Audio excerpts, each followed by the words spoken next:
টুকুস কিচেনের সকল বন্ধুকে স্বাগত জানিয়ে শুরু করতে চলেছি আজকের রান্না। আজকে আমি রান্না করব বাটার ফিশ। প্রথমেই ম্যারিনেট করব, নুন মাখিয়ে নেব, পাতিলেবুর রস, নুন, পাতিলেবুর রস আর দেব মরিচ গুঁড়ো।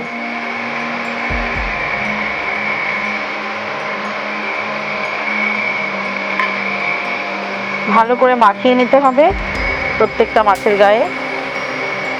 বেশিক্ষণ রাখতে হবে না, মিনিট 2-3 রেখেই মাছগুলো ভেজে নেওয়া যাবে। রান্নাটা আমি করব আজকে সাদা তেলে। তার জন্য নিয়ে নিয়েছি সাদা তেল, পেঁয়াজ কুচো, রসুন কুচো, কসুরি মেথি, চিলি ফ্লেক্স আছে, মরিচ গুঁড়ো আছে, আর গ্রেভিটার জন্য নিয়েছি মাখন। রান্নাটাই হবে আজকে বাটার ফিশ। আমি নিয়েছি 50 গ্রাম মাখন। ভাজার আগে মাছগুলোর গায়েতে একটু ময়দা লাগিয়ে নিতে হবে।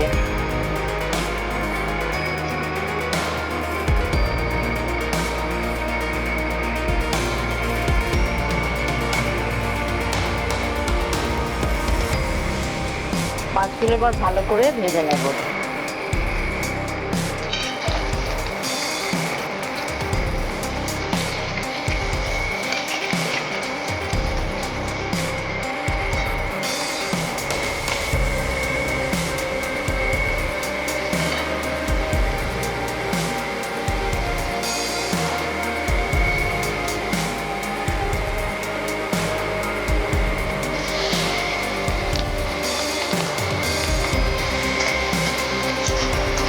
খুব সুস্বাদু রেসিপি রুই মাছের এই বাটার ফিশ কারিটা খুব তাড়াতাড়ি হয়ে যায়।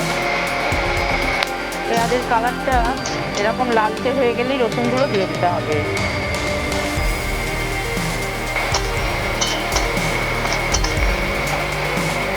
এবার দিয়ে দেব চিলি ফ্লেক্স আর মরিচ গুঁড়োটা।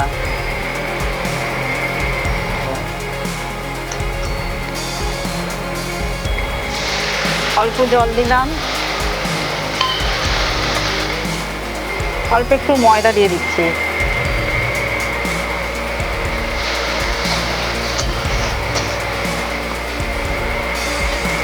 এটা দিয়ে দেব।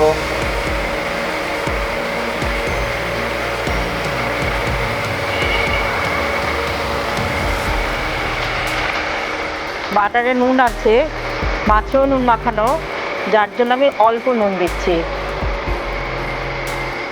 বাটারটা পুরোপুরি মেল্ট হয়ে গেলেই, গলে গেলেই আমি এটা মাছের উপর ঢেলে দেব। বাটারটা পুরোই গলে গেছে, মাছগুলোকে আমি দিয়ে দিচ্ছি। নাড়াচাড়া করেই নামিয়ে নেব।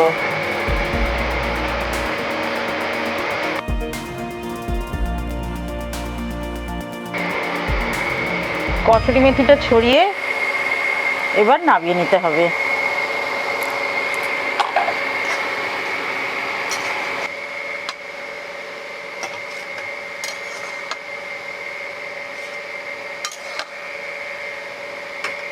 মাছ রান্নাটা খুব সহজ, কারণ প্রথম থেকেই যে ম্যারিনেশন থেকে শুরু করে ময়দাটা লাগিয়ে নেবার কারণে গরম তেলে দিলে একটুও তেল ফাটবে না, ছিটকাবে না। যারা বাচ্চা ছেলে মেয়েদের রান্না করে খেতে হয় তাদের জন্য এই রান্নাটা খুব ভালো। আর এই প্রসেসে রান্না করলে যে মাছ ভাজতে গিয়ে একটা আমাদের বদনাম আছে, তেল ছিটকে পুড়তে হয়, এতে পোড়ার কোনো ভয় নেই। সবাই এই রান্নাটা করতে পারবে।